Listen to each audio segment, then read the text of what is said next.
simplemente qué es la cohesión, qué es la densidad, porque eso son propiedades del agua. Puedo no solo usar tanto lo que es lo químico, lo insípido, lo incoloro, en fin, pero eventualmente puede caer, porque son tantos grupos que a veces voy a tener que usar técnicas que casi no uso a veces. Vamos a ver qué turno sale sorteado. Pero en fin, pero por eso les digo, es importante recordar todas estas partes de propiedades. ¿Sí? Recordar, doctores, que cuando nosotros dimos agua, básicamente, también habíamos estado en lo que era la parte de lo que eran física de fluidos. Recordando que cuando habíamos hablado de física de fluidos, nosotros habíamos relacionado, por ejemplo, lo que era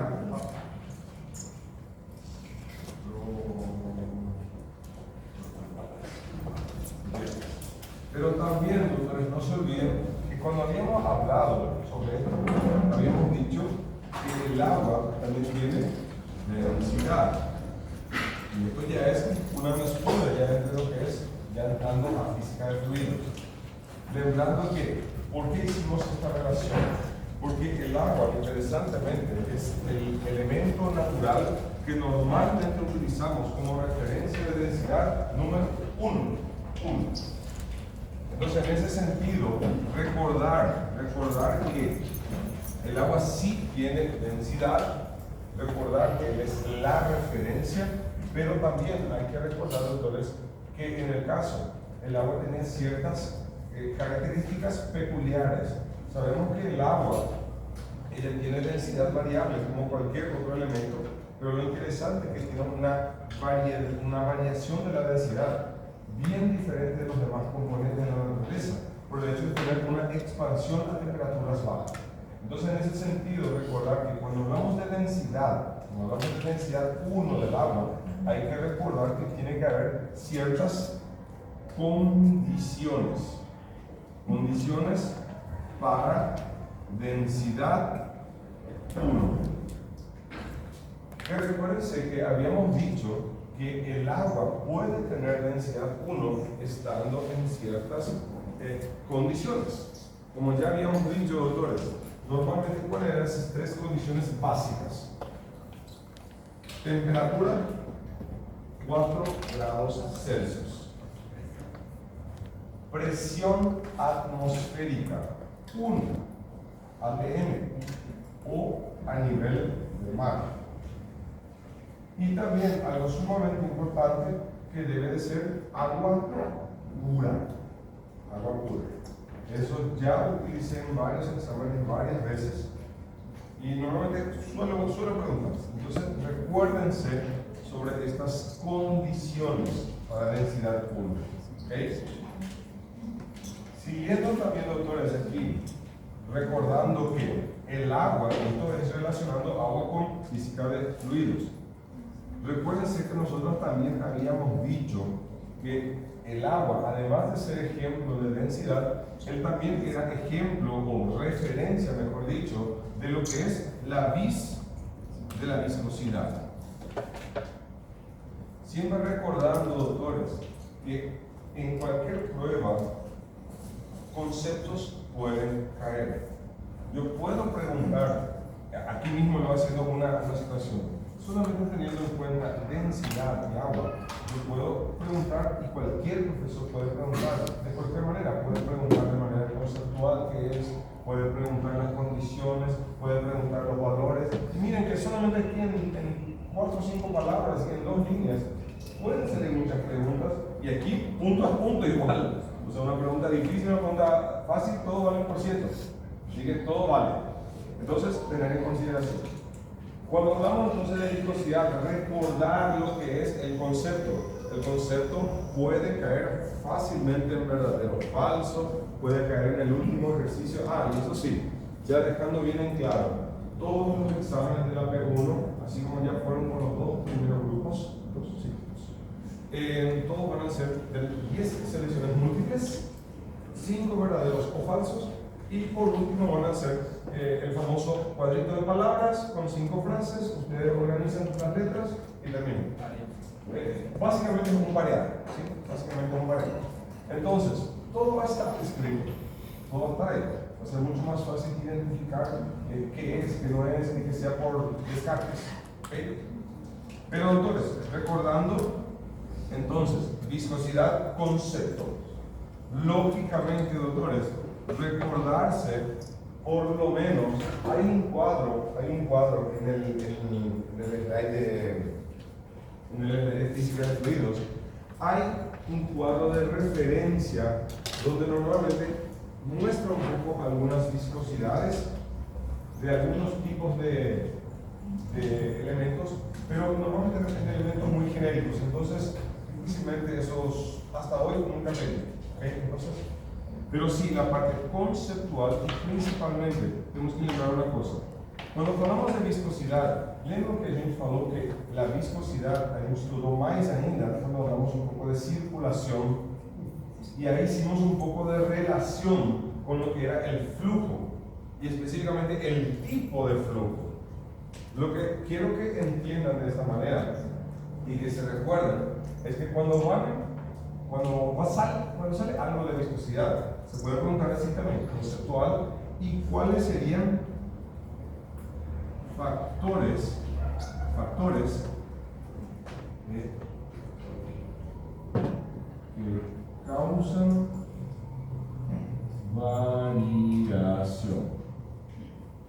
variación. Y aquí dejando bien en claro una cosa, pessoal, la viscosidad varía, y eso ya hablamos bastante, varía. Pero ¿cuáles serían esos factores en el cuerpo? Algunos factores. Pero tenemos que tener en consideración que en esta materia también estudiamos lo que pasa fuera del cuerpo. Entonces, en ese sentido, hay que tratar de conocer factores que alteran nuestra viscosidad, por ejemplo, sanguínea, que es lo que hablamos, que es lo que circulaba. En ese sentido, no se olviden, nosotros habíamos mencionado que uno de ellos, luego, algo que puede variar, el tipo de flujo. El tipo de flujo puede variar. Porque recuérdense que habíamos dicho, lo normal es que el flujo laminar es el correcto, el adecuado, y aunque normalmente permite mantener un mejor nivel de viscosidad.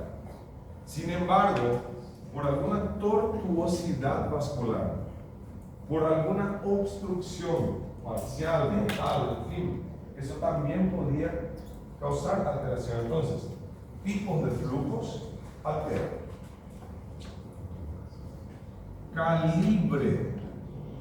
Calibre de los vasos también, recuérdense que altera. Y justo cuando habíamos hablado también, doctores, también algo importante que puede alterar la viscosidad, la concentración del soluto. Y ya prácticamente ya estamos casi haciendo una mezcla con sistemas dispersos. Pero doctores, aquí en este caso, recordar entonces que la viscosidad tiene algunos factores que pueden hacer que ella mude. Y en este sentido, no se olviden también algo que nosotros habíamos hablado, que normalmente acontece cuando un vaso de mayor calibre o se estrecha, se afina, o cuando hay ramificaciones y también hay afinamiento. O sea, todo punto de afinamiento. ¿Se recuerdan que había un fenómeno en particular donde había una redistribución de los componentes de la sangre? Donde la parte más sólida, por así decir, se hace más central y la parte más líquida se hace más periférica. Entonces, exacto. Entonces, no se olviden de recordar que existe también el fenómeno de Farhaus, que también tiene un efecto sobre esta variación de la viscosidad. Ahora, recuérdense qué él hace realmente. Si él aumenta, si él disminuye, si mantiene, en fin. Por eso es importante que recuérdense de esto, doctores, hasta aquí, por favor, recuérdense.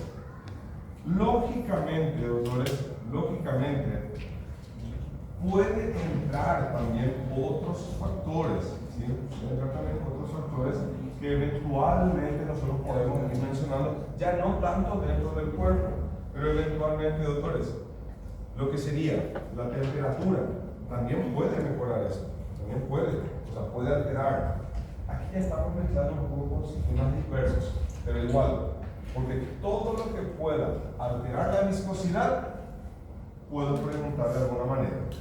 Algunos son mucho más relacionados al cuerpo y otros de repente no tanto. Por eso siempre hicimos esa comparación. Primero afuera, después adentro. Primero afuera, después adentro.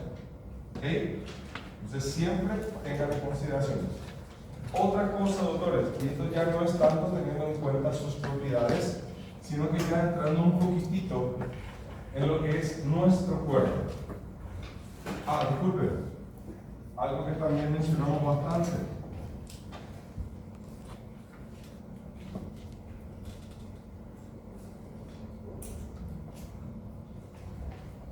La tensión superficial. No se olviden, doctores, que cuando nosotros hablamos de tensión superficial, habíamos dicho también un concepto. ¿Y concepto puede caer? Claro que puede. Todo puede caer de manera conceptual. Todo, absolutamente todo. En ese sentido, tensión superficial también cae. Sepan que es, hasta creo que hice con todo el grupo el mismo esquema. Si no me equivoco, hice con todo el mismo esquema. Hasta creo que hice el mismo ejemplo, ¿no? Para recordar la parte del alveolo. ¿Se recuerdan? Del alveolo. En este sentido, por más que no es necesariamente tensión superficial, pero doctores, ya está en todos los grupos, cuando hablamos de tensión superficial, en todas las clases alguien se recordaba del surfactante. ¿Sí? Entonces, recuérdense también, doctores, que en el día del examen se puede preguntar algo referente al surfactante. ¿Por qué? Porque al fin de cuentas, el surfactante es un agente que puede alterar esta tensión superficial y de cierta manera alterar nuestra fisiología alveolar. ¿Entienden? Por eso puedo preguntar también sobre eso. Discutimos eso, hablamos de eso, entonces por favor tengan eso presente. ¿Muy bien? Ahora, en el caso, doctores, el agua. Continuando en agua, ya mezclando siempre con fluidos. Pero aquí agua pura. Doctores, ¿cómo dijimos que le conocemos al agua principalmente? Como solvente universal. Realmente ya sabemos que el agua no es solvente universal. ¿Por qué? Porque el agua es, y justamente teniendo en cuenta propiedades físicas, el agua es un componente polar. No se olviden de eso. Por ese motivo, por la polaridad, por la doble polaridad que tiene, ella puede unirse tanto a iones o elementos polares positivos como negativos. Por eso no olvidemos que por su polaridad, ella es un grande solvente, que justamente es una de las principales funciones del agua en nuestro cuerpo. ¿Okay? No se olviden eso. En este sentido, doctores, recordar que esa es la principal función, actuar de solvente. Pero es la única función, no. Como nosotros ya dijimos, doctores, el agua tiene varias otras funciones. Entre ellas, como ya acabamos de mencionar con tensión superficial, tiene una función, una función de ayudar a, digamos así, a generar de manera correcta la expiración desde el punto de vista alveolar. Eso es otra función. Habíamos dicho también, doctores, que el agua servía cuando hablábamos de temperatura. ¿Se recuerdan que muchas veces dijeron regular? Pero regular es muy doble sentido, porque regular puede ser regular para arriba como para abajo. En ese sentido, tenemos que lembrar que el agua, digamos así, él ayuda a mantener calor dentro. Pero dependiendo de la situación, comenzamos a suar y él ayuda a bajar calor. Y ahí sí se entiende un poco más la palabra regular. Pero doctores, en el sentido, en el examen yo puedo de alguna manera colocar el agua regula la temperatura. Sí, puedo ponerlo. Y lo más típico que la mayoría de los alumnos se recuerdan, y cualquier persona, se recuerda que el agua muy relaciona con el sudor, que es más para bajar. Pero no se olviden que el agua también ayuda a mantener el calor interno. Porque eso sí se puede preguntar porque es su función. ¿Está bien? Darle fluidez a la sangre, darle fluidez a los líquidos en general. Permitir la circulación sanguínea. Doctores, entonces recordar que el agua está vinculada en muchísimas funciones orgánicas, pero la principal siempre vamos a mencionar esta, ¿está bien? Algo también que tienen que recordarse, el agua hace prácticamente la mayor parte de nuestro peso corporal. Según el libro redondea aproximadamente en cuántos por ciento, aproximadamente, doctores, el agua sería el 60% del peso corporal, aproximadamente, ¿sí? Pequeñas variaciones, pero independiente de las variaciones, esa es nuestra base de referencia, ¿ok? Base de referencia, 60%.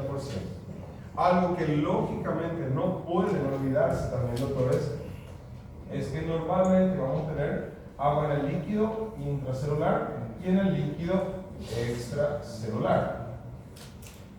No se olviden, doctores, en el líquido intracelular es donde predomina la mayor parte del agua, pudiendo alcanzar aproximadamente 2/3 y 1/3 en el líquido extracelular. Esto, les digo, doctores, esto es casi que de praxe. Posiblemente un grupo o dos lo que no va a tener esta pregunta, posiblemente. Pero en lo otro va a caer, de alguna forma y de alguna manera. ¿Sí? Porque es la primera unidad, o sea, algo va a caer. Es el componente que mayor proporción está en el cuerpo, o sea, esto se va a preguntar. ¿Ok? De alguna manera. Entonces, avanzando entonces un poco más, como ya dijimos. Principal función, porcentaje, distribución interna y lógicamente, doctores, no nos olvidemos de todas sus funciones. De todas sus funciones. ¿Okay? Tanto en la parte circulatoria, tanto en la parte respiratoria, tanto en la parte calorífica, tanto en la parte de enzimática también, porque recuérdense que habíamos mencionado que en la parte enzimática el agua también tiene una pequeña importancia ahí también de nuestras enzimas. ¿Sí? Bueno, doctores, esto es básicamente la base de lo que es las primeras dos clases, que es lo que va a salir. Yo les digo, esto va a salir fácilmente, esto va a salir unos 5, 6 preguntas por lo menos, básicamente. Ahora, ¿cómo esto va a ir variando? Esto ya va a ir variando de un grupo para otro, en uno va a salir verdadero o falso, en otro completar, en otro servicio múltiple, porque de eso se trata.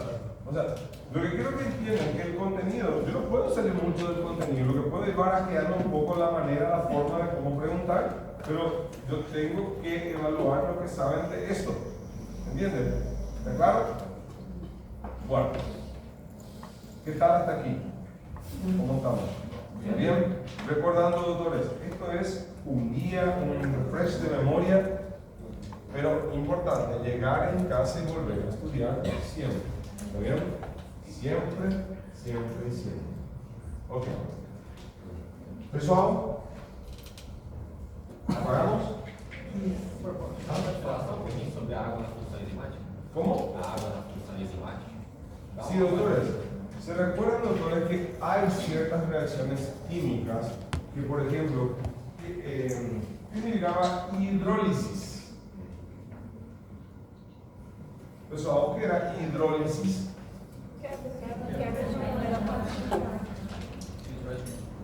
Quebra con utilización o generación de agua. Doctores, recuérdense que el agua también se puede producir en ciertas reacciones por quiebra o eventualmente se puede utilizar rompiendo el agua para usar sus componentes, que sería el OH y el hidrógeno. Entonces, doctores, hasta función enzimática el agua tiene. Por eso, recuérdense de las funciones que más hablamos Y por favor, enriquezcan un poco su conocimiento, también lean un poco más. Miren videos, les digo, interesantes. Hasta aquí, ¿qué tal, doctor? Qual que é a referência bibliográfica? Doctores, como ya dijimos, esto desde la clase en todos los grupos. El libro va a ser Física, Médica y Biología de Guillermo Micón, capítulo 1, 2 y 9. Y el Gaito, que es el mismo de Fisiología, que entramos en capítulo 30, Regulación del Equilibrio ácido-base. Y como ya dijimos también, a partir del capítulo 5, que es potenciales de membrana, que va a ser el último contenido que vamos a mirar. O senhor pode escrever lá para eu escrever? Sí.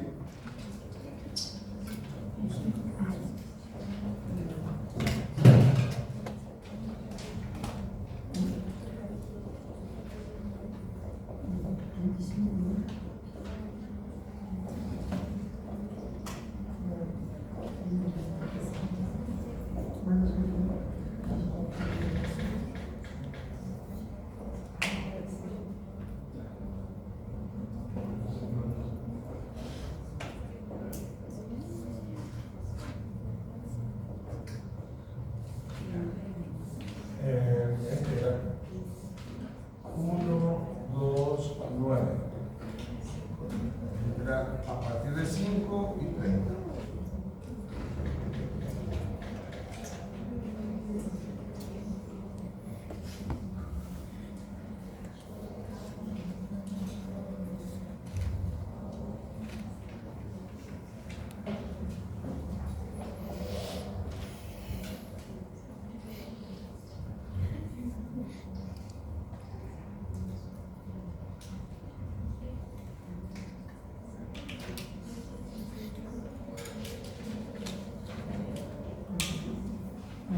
Muy bien.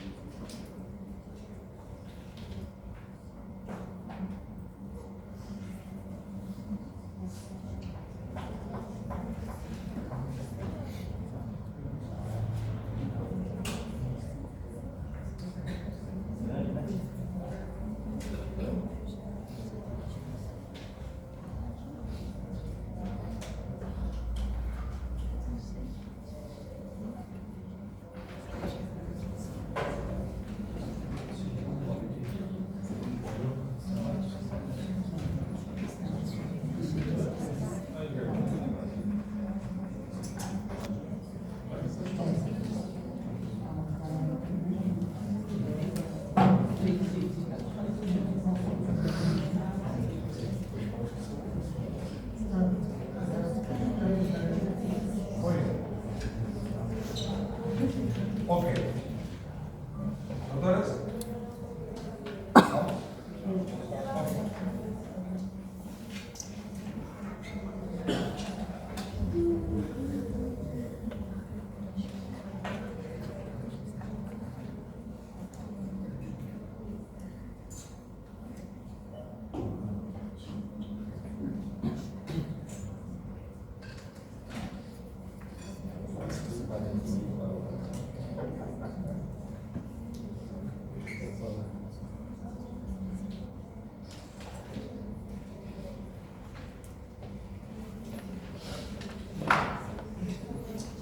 Bueno, doctores.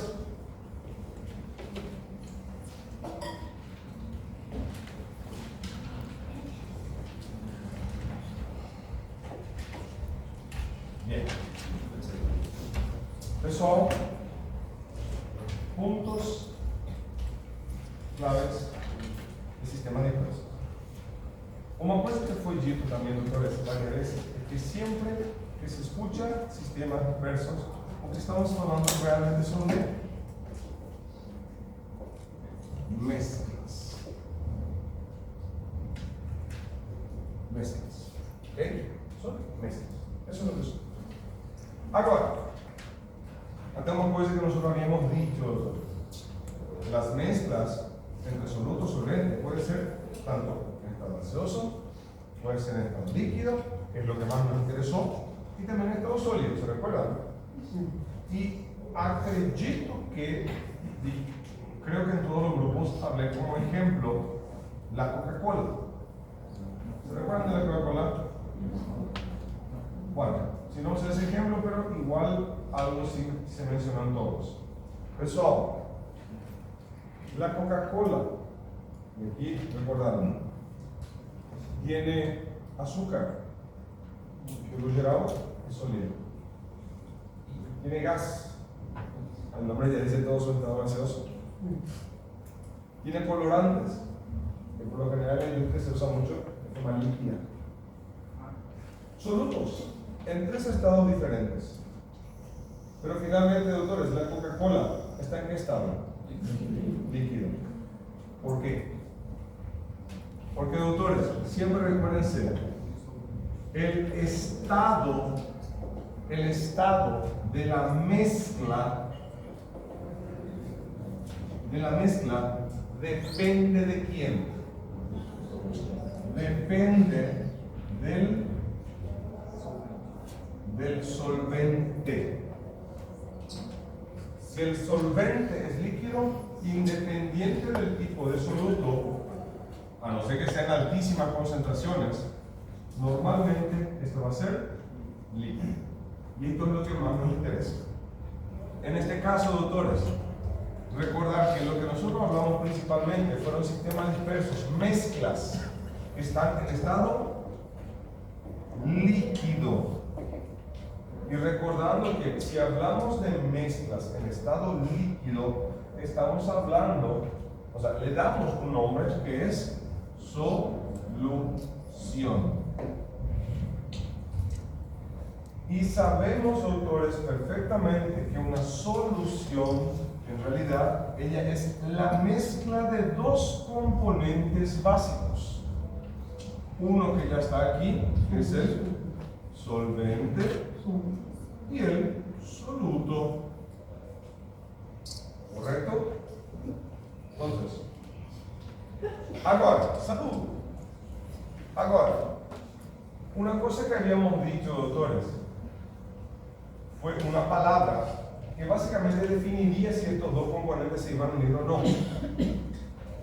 Que era la siguiente: es que este componente solvente tiene una cierta capacidad, una cierta característica, disculpen, que permite que le una a un soluto, que es la solubilidad. Primera cosa, doctores, mirando en este pequeño cuadrito, solamente aquí, en estas 4 palabras, ya tenemos 4 cosas diferentes, que con certeza se puede preguntar. Algo referente a una solución, algo referente a la solubilidad, algo referente al solvente y algo referente al soluto. Por eso ya tomen cuidado con estas palabras, porque no son lo mismo. Cada palabra tiene un concepto diferenciado. Recordando que, en el caso, la solución ya es la asociación ya de los 2. Pero para que ellos se asocien, tiene que existir una cierta solubilidad. Que até a gente já tinha falado que a solubilidade tinha certos factores. Hasta, ese creo que tenía slide, sí, ese tenía slide también. Como uno de los principales factores, justamente se mencionaba, doctores, las características o propiedades físico, químico del solvente y el soluto. ¿En qué sentido esto dijimos, doctores? ¿En qué sentido habíamos dicho? Para predecir, doctores, que un solvente y un soluto vayan a unirse, químicamente ellos deben de ser compatibles. En el caso, doctores, nuestro solvente por excelencia que nosotros estudiamos fue el agua. Y ya sabemos que el agua, por lo que acabamos de decir ahora poco, el agua es polar. Y si el agua es polar, el solvente tiene que ser polar también, para que pueda existir una mejor mezcla entre ambos, para que la solubilidad sea a favor de esta asociación. Sin embargo, habíamos dicho, doctores, que en ciertos casos los factores físico-químicos no eran tan, no facilitaba tanto esta unión. Então, o que a gente falou? Que em certas situações vamos ter que modificar um pouco a solubilidade. Assim, não vou poder mudar a água porque a água é água. Não vou poder mudar o soluto porque é um químico que já está. Mas o que nós falamos que podemos mudar? Podríamos mudar, doutores, a temperatura. Podíamos mudar la presión, exacto, la presión,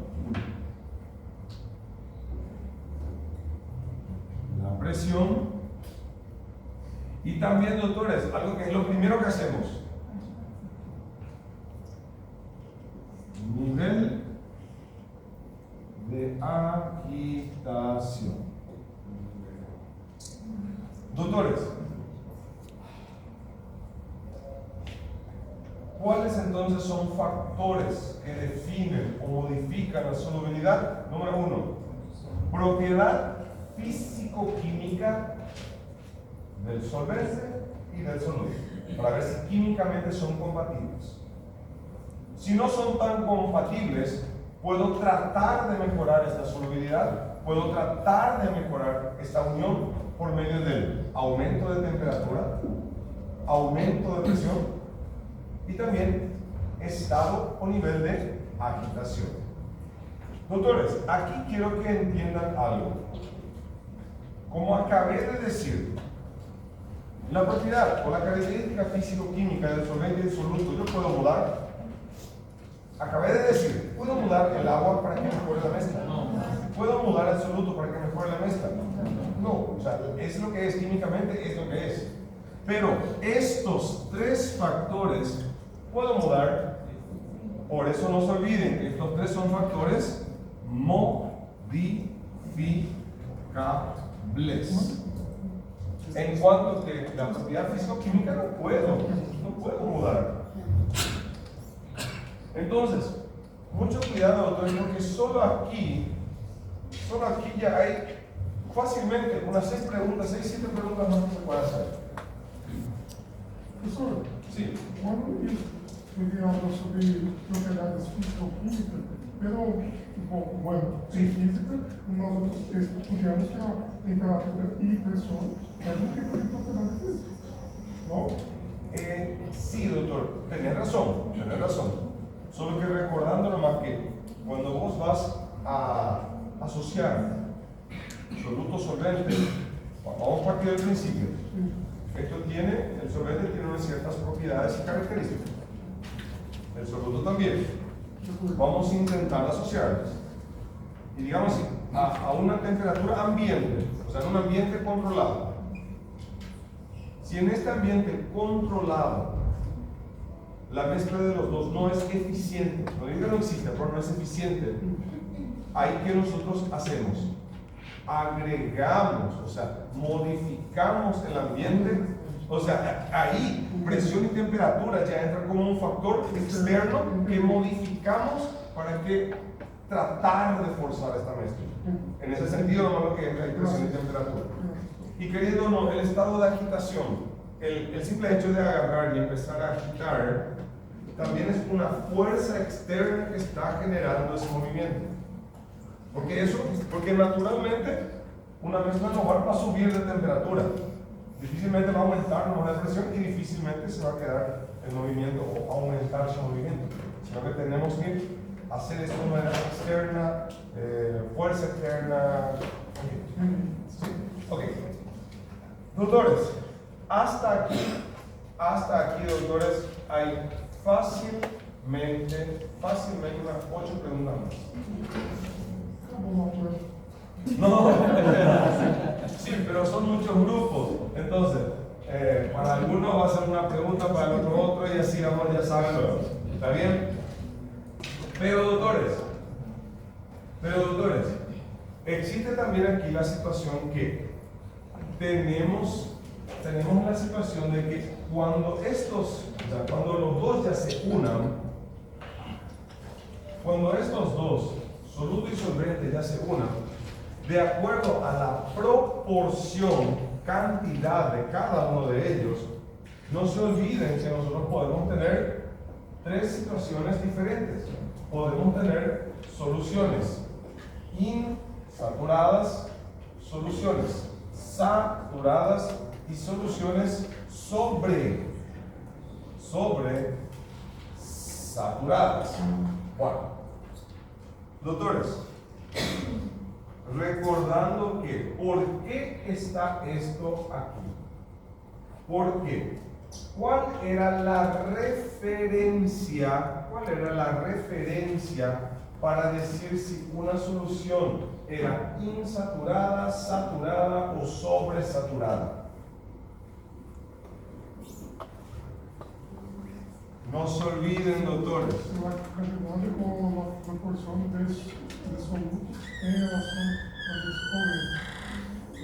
Tendo porcento de solubilidade. Claro, doctores. Recuérdense que nosotros habíamos dicho conceptualmente que la solubilidad es una propiedad del solvente que define una cierta cantidad de soluto que puede diluir o que puede disolver, ¿cierto? Entonces, si esta solubilidad todavía no se alcanzó, no llegó a ese nivel máximo de solubilidad que tiene, insaturado. Si alcanzó el nivel máximo, saturado. Y si artificialmente, modificando ciertos factores externos, elevamos el nivel de solubilidad, ahí llegamos a la sobresaturación. ¿Ok? ¿Se recuerdan? Bueno, entonces, doctores, esto, doctores, también tienen que recordarse algo porque fue algo que habíamos mencionado. ¿Se recuerdan de la pedra en la vesícula, de la piedra en los rins? ¿Cuál era el problema, doctores? Principalmente cuando teníamos soluciones que eran cada vez más saturadas o sobresaturadas. ¿Qué pasaba, doctores? ¿Cómo? Muy bien, muy bien. Normalmente, doctores, cuanto mayor la cantidad del soluto, mayor es la velocidad de cristalización, que es el principio básico para el inicio y la formación de los litos, de las piedras. ¿Ok? Entonces, doctores, aquí ya vamos por bien más preguntas otra vez.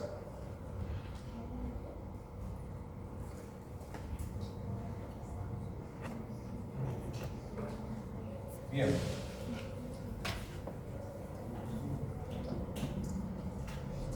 Ok. Sí, doctores. Normalmente, doctores, el aumento de la velocidad de cristalización se va a ir aumentando cuanto más saturado o sobresaturado sea esta solución. ¿Está bien?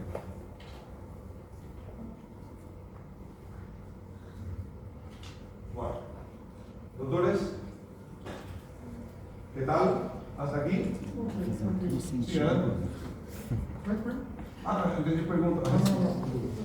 Bueno, entonces, doctores, recordando que aquí se puede ir preguntando varias cosas.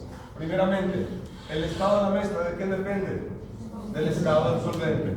Se puede hacer alguna alusión a una mezcla de estado líquido que va a ser solución, que se forma a partir de la unión de soluto solvente, que los dos se van a unir de acuerdo a la solubilidad, que hay ciertos factores de la solubilidad que no podemos cambiar, pero sí hay otros que podemos cambiar. De acuerdo a esta relación y a la solubilidad, vamos a tener soluciones insaturadas, saturadas, sobresaturadas. Y dependiendo de esto, aumento de la velocidad de cristalización. ¿Hasta aquí? Parece todo muy simple así, en el esquema. Parece todo muy fácil, ya sé todo. ¿La de la prueba? No, pero va a hacer. Bueno. Pero bueno, doctores, por último, no se olviden que también en esta parte tenemos que mencionar Ah,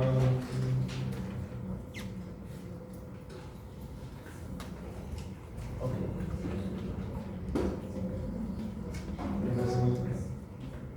Bueno, puedo pagar.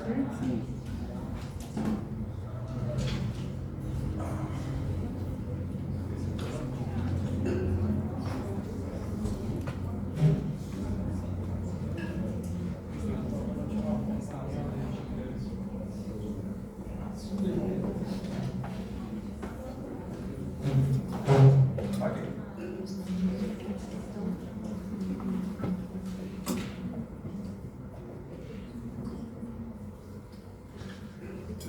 Yes.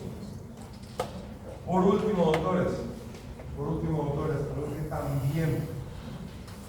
algo que también sale bastante, la clasificación de los sistemas dispersos. Vamos a colocar clasificación según tamaño del soluto. Pessoal, ustedes ya saben perfectamente que cuando hablamos de clasificación de los sistemas dispersos, tenemos tres,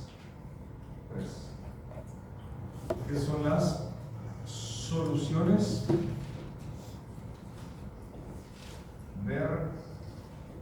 verdaderas, las soluciones coloidales o simplemente coloides, y claro, por último, las suspensiones.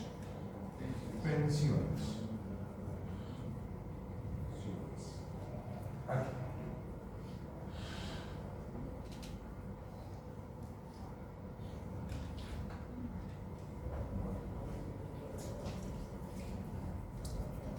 Recordando, doctores, que ya habíamos mencionado que este libro, el Guillermo Micó, él difiere de otras literaturas que ustedes van a poder encontrar. Él difiere. Pero vamos a usar esta. ¿Okay? Por eso no se olviden que el tamaño de las moléculas en una solución verdadera, que por suerte este no divierte de los demás, es ahora menor a un nanómetro. Aquí es mayor a 1, menor que 100 nanómetros. Y por último, mayor a 100 nanómetros. ¿Ok? Entonces, aquí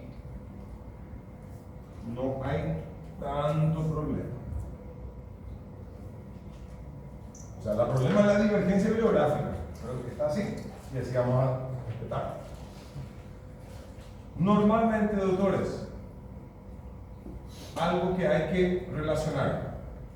En este caso, cuando hablamos de soluciones verdaderas, como la partícula es tan pequeña, normalmente ella tiende a ser una solución homogénea.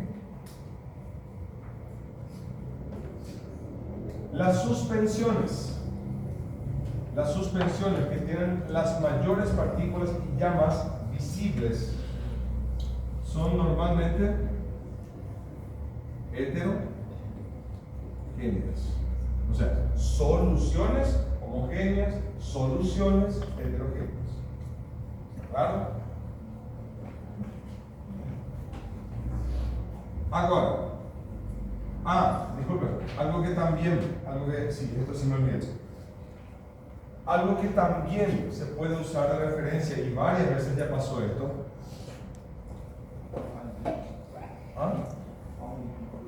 No, todavía.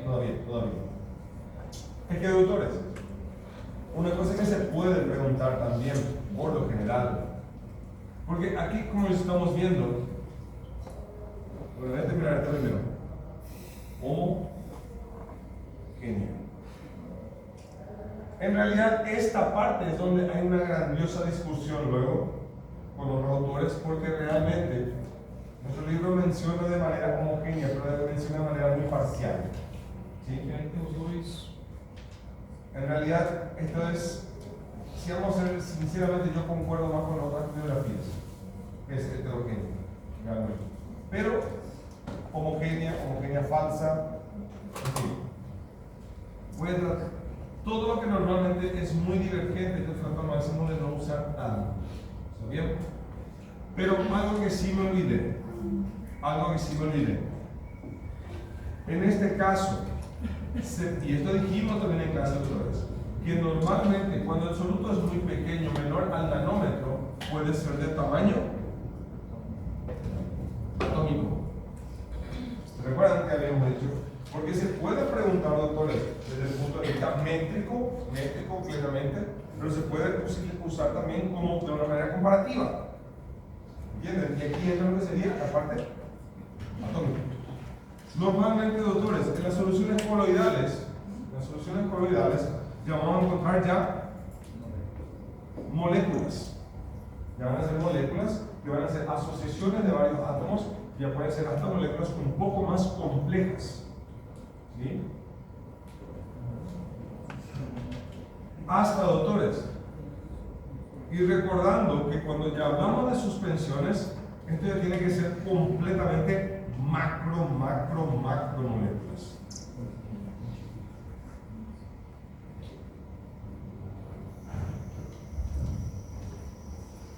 Entonces, doctores, no se olviden que si surge alguna pregunta referente a, qué sé yo, en las soluciones verdaderas se pueden observar solutos de tamaño A, atómico, B, molecular, complejo, C, macromoléculas, qué sé yo. ¿Entiendes? Puedo usar eso también. Y posiblemente voy a usar con algún grupo. ¿Con quién? No sé. Sorteo. Vamos a ver. Ah. Bueno. Pero doctores, esto puede caer. ¿Ok? Puede caer. En el caso, doctores, también recordando, ya habíamos visto también, doctores, que normalmente encontramos también ejemplos de estas soluciones, pero en el caso dentro mismo del cuerpo, en algún líquido corporal, vamos a encontrar algún líquido corporal que tenga características de soluciones verdaderas. ¿Dónde? Dentro del cuerpo, líquido corporal, intracelular, extracelular, glándulas. ¿Dónde? En ninguna parte. Esto, doctores, sí es cierto. El suelo fisiológico sí es un ejemplo de esto, totalmente. Pero, doctores, puramente, solución verdadera, puramente, no existe ejemplo en el organismo. Así puro como él, no hay. Puede ser suelo fisiológico, totalmente. Agua con sal, puede ser también. Puede ser. Pero normalmente, en este caso, no tenemos ejemplo dentro del cuerpo. Soluciones coloidales.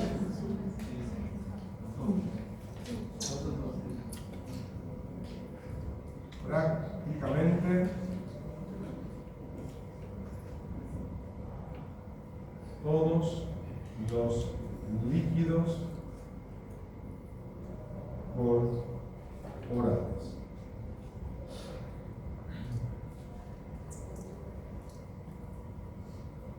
Y las suspensiones, tenemos varios ejemplos, tenemos medicamentos, tenemos sonizado, no es sonizado, es otro. ¿Cómo se llama ese otro? Eso que se ve en todas las partículas. Son antibióticos, hay varios otros tipos de medicamentos que serían en manera de suspensión, pero en el cuerpo, como ejemplo, tenemos sangre. Doctores, esto yo dije en clase y voy a volver a decir. Si ustedes se cortan y llegan a tener una lesión vascular, no hace falta que sea de un vaso muy grueso, pero de un vaso, ¿qué va a salir? El líquido va a comenzar a extravasar. ¿Cómo? Solo plasma. O sea, va a salir el líquido sanguíneo completo, ¿verdad? O sea, el fluido sanguíneo completo, que va a tener tanto su componente líquido como su componente de estructuras más mórficas, ¿cierto? Entonces, siempre que salga en el examen la palabra sangre, sangre es sangre completa. Ok, o sea, sangre. Ahora, si en el examen cae plasma, si hablamos de plasma, es solamente la parte líquida de la sangre. O sea, sin tener en consideración todo lo que sea glóbulos rojos, glóbulos blancos y plaquetas. O sea, dejando solamente lo que es la parte líquida de la sangre con lo que es la parte de agua y las sales minerales, aminoácidos y proteínas, ¿cierto? Entonces, por favor, tengan eso siempre presente, ¿está bien? O sea, si es sangre, es total. Si dice plasma, es plasma. Y si dice parte líquida de la sangre, vale. ¿Ok? ¿Sí, problema? Porque, por cierto, el plasma es parte de cuál sistema, de cuál tipo de sistema. Plasma es coloide, sangre, suspensión. ¿Está bien? Hasta hay una. Hasta la pasada estuvimos discutiendo en un grupo muy interesantemente, donde básicamente la sangre es un sistema disperso de tipo suspensión con una parte de un coloide. ¿Entiendes? Así para ir hablando un poco. Pero bueno, doctores, mirando así rápidamente hasta ahora, ¿cuál de estos tres tipos de sistemas dispersos son los que serían los más aparentemente parecidos? Los que podrían presentar una apariencia física más similar van a ser estos dos, las soluciones verdaderas y las coloidales. Principalmente, doctores, eso se va a dar cuando las partículas de soluto de un coloide son muy pequeños. Pueden aparentar muy parecidos estos dos, muy similares, pero doctores, aquí nosotros habíamos dicho que realmente los coloides presentan que este no presenta y este de manera muy grosera.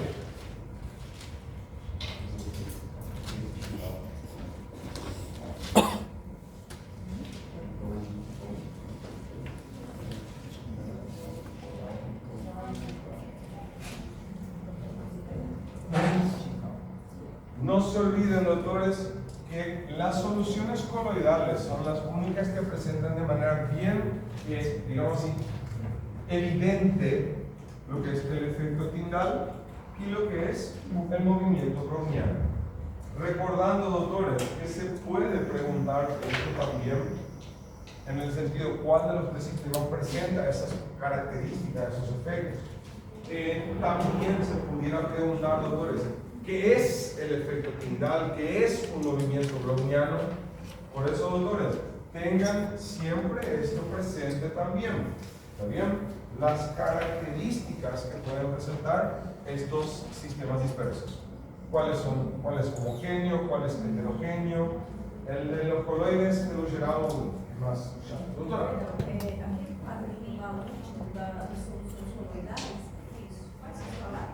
Efecto Tyndall. M de movimiento browniano.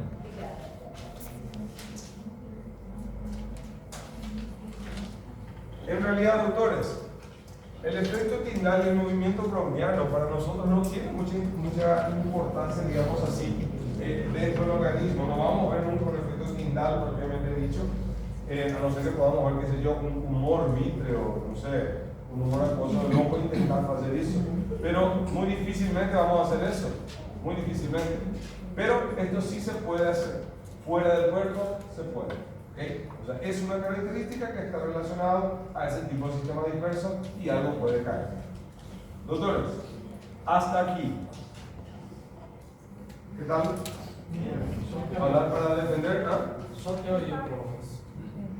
Un poco más, un poco más, un poco más. ¿Foto?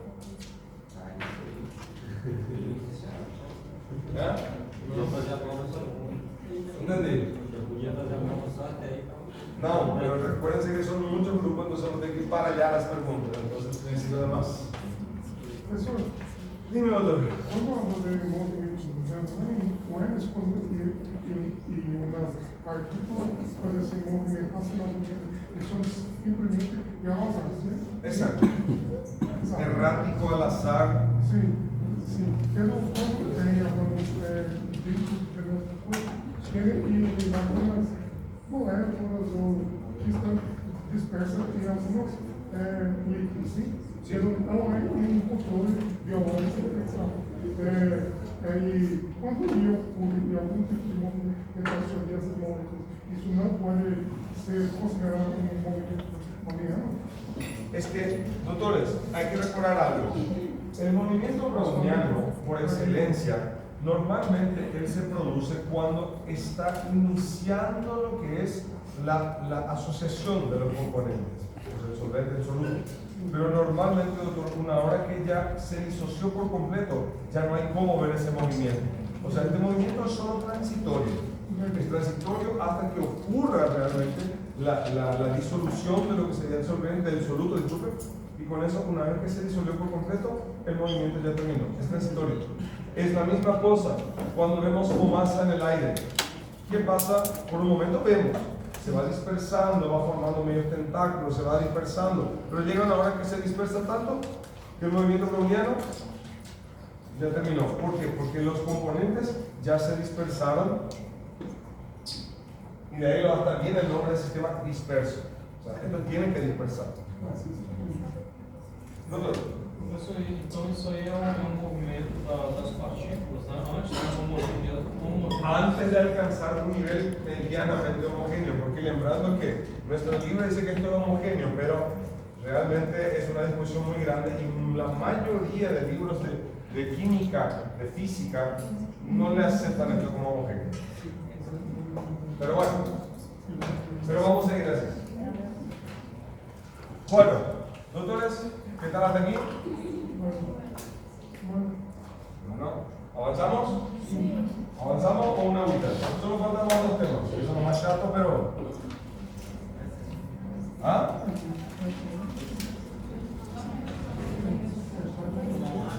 Tómenos un agua, entonces ya volvemos. 10 minutinhos.